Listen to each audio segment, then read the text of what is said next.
Welcome everybody to my talk on integrase inhibitor toxicity. These are my disclosures.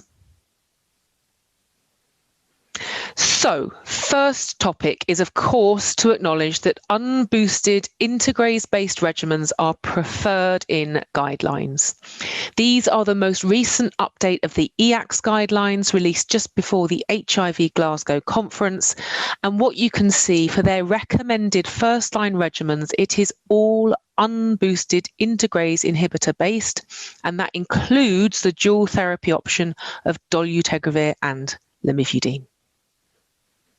This brings EACCME in line with the December 2019 update to the DHHS guidelines, which also limit their recommended first-line choices to unboosted integrases, either triple or, in the case again of dolutegravir and lamivudine, dual therapy. Why?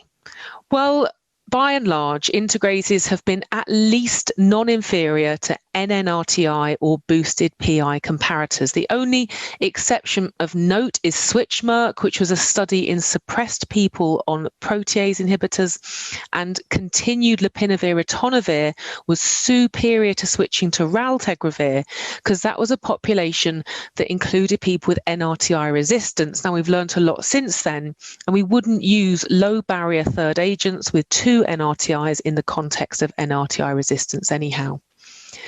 Integrases are largely well tolerated with relatively low toxicity rates. And as a class, the unboosted integrases are associated with relatively few drug-drug interactions. In addition, our second generation INSTIs, bictegravir and dolutegravir, are the only current unboosted drugs with a high barrier to resistance.